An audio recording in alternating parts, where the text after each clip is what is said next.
So I'm standing right here in front of what they call Falling Waters, and it was designed by a famous architect. The architect's name was Frank Lloyd Wright, and he designed that house, and it's cantilever, and I think he did it in the early 30s, but they won't let you take pictures on the inside. But being a stonemason, I'm going to tell you what I think of it. There's the house. I'm going to do a little bit of talking about it and talk a little about the stonework. This is the back of the home as we're walking down. Embed it right into the rock. And I want to talk about the stonework a little bit right here. What I really like about it is how they put a couple inside, like in, and then put a couple out. That way, there's no way you're ever going to see anything being crooked if it was. Something about stonework. When you cap stonework and you don't have a solid piece, you're always going to get leaks. So I want to point out what they did about that. So here's what they did about that. You go right up on top. See right up there the lead flashing. They capped the whole top with lead flashing, and they put another course of stonework on top of that. So if anything leaked, it wouldn't go through the lead flashing. I'm going to talk about being a stonemason. If I'm working this corner and the other stonemason is working that corner, after you go so high, you better trade places, because if you don't, your stonework's going to look a lot different than his stonework. So every time I work with a stonemason, we always kept trading places, and you can basically see it here.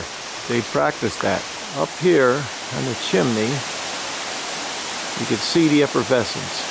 And right on, I can't do it with my fingers, but the very top stone is laid over the top of lead flashing that goes right through it.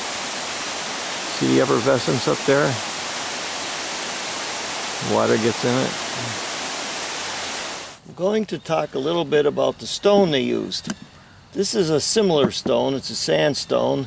They called it, I think it's a Pottsville or Pottstown stone. We call it around here a West Mountain stone, but really all it is a sandstone.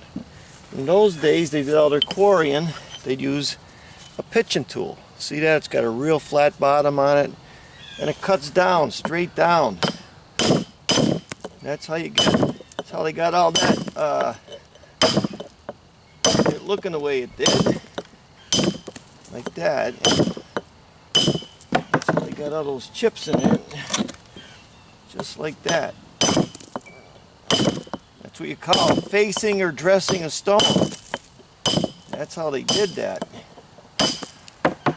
Now, you could also do it with a small stone.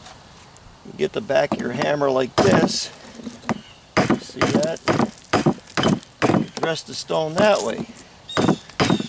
Now, and you could square the stone off. And they didn't do it there. Wherever they were quarrying it, they quarried it and they brought it to the site. Why would you bring everything there? Now I'm going to talk about the two things that I seen there that I really liked.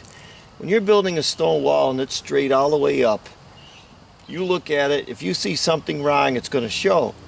With the way he did it was he took the stone and he cantilevered a couple of them out like that.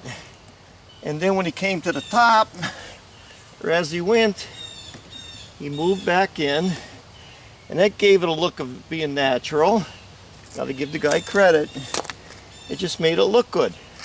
That's the first thing.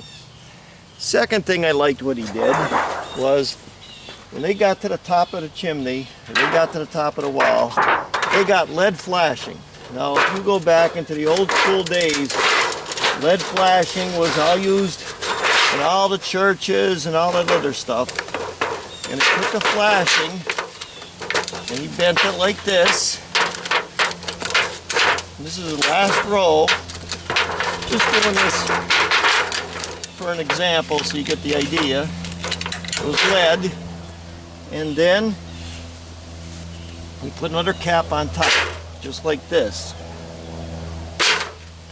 We capped the whole top of all those walls just like that with lead flashing. Now why did he do that? Because if you looked at my other videos and I talked to you about effervescence, what happens is the water gets in these seams and it keeps going through the chimney. And then down below here, all the water would get in there and the whole thing would turn white. Well, what he did was he put a cap on, it hid the lead flashing, it came over the side, and the little bit of effervescence you seen was just a dripping off of here. When this goes bad in the future, you just change the cap and you're done. So that's how they flash it. Brilliant idea. I just want to pass it on so you understand it. I'm going to talk about that a little bit, being a stonemason. I like the way he went in and out with the stone. When I have to do or stucco an old stone wall and the wall goes in and out, I use big pieces of stucco because it hides all the sins. If I try to make it straight, it's never going to match up. So going in and out, that hides a lot of sins and it gives it a real natural look. If you work with other stonemasons, like I had this Uncle Deuce, loved the guy. He had a tendency to put all small stones in, and I had a tendency to put all bigger stones in. He'd put littler joints in, maybe my joints were bigger. Well, if we didn't trade every couple hours, you'd see one side of the building would be all small stones and the other side of the building would be big stones. So by trading the stonemasons all the time, the whole building mixed and matched and it really came out well. Flashing. When you go back to those old cathedrals and the old castles and the old churches, they used all lead flashing. Lead really doesn't go bad. I did work with it in the old days at a powder mill. Actually, they used to do the floors out of lead. Other big buildings I see, they'd use copper. They'd use lead or they'd use copper. Now everything's aluminum and vinyl and it doesn't last. But that stuff lasts. And when he capped that and then put the stone on top of it, the only thing holding that down was gravity and weight. But it was a good idea. Otherwise, water would seep through that flashing and get in the rest of the chimney and bust it up. So that was like a cover or a roof over that. Also, I did another video. It's called Brick Walls, Old School versus New School. And it's the same thing. When you're capping a wall, you got to know how to cap it. I don't really want to get into flashing and everything in this video, but I just had a friend call me up and I went on top and I looked at his chimney and he was getting water in it and he said we could patch it up. I said, yeah, I could patch it up, but I'm going to tell you what's going to happen. Another 3 years you're going to call me back and I'm going to patch it up again because the winter the water seeps down in there to bust it all apart. I said, well, they're putting a steel roof on, cap the whole chimney with metal, and if someday you want to hide the stone, you could always go down with the steel. And he took that advice and it worked out really well. So now let's get on to the other part of the building where we're going to talk about the cantilevers or whatever they call it, and I'll make a comment about that. So these cantilevers, as they call them, they got rebar inside them, and they had to fix one of them because, like anything, gravity is going to sooner or later kill it. Now I'm going to talk about those cantilevers, as they call them, if I'm saying that right, or overhangs.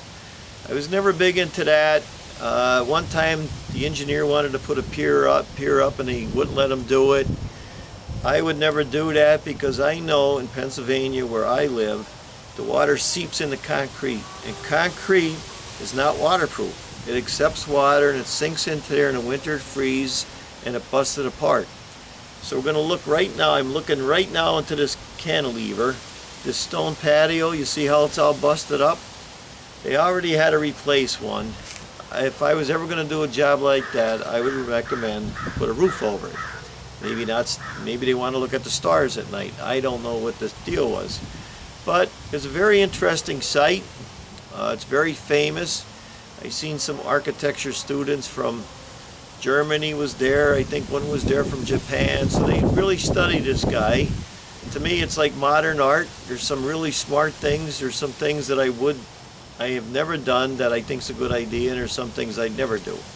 But it's all food for thought. I bought myself a little RV, and I took a trip around Pennsylvania. That's on my other channel. I'll turn you on to that.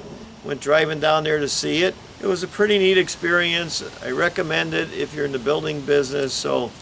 And I asked the tour guide about the paint, and she said that Pittsburgh paints had a paint called Falling Waters pallets. Now they paint that concrete, and that's to try to keep the water from kind of getting into it. Can't do nothing on the bottom where the stone is.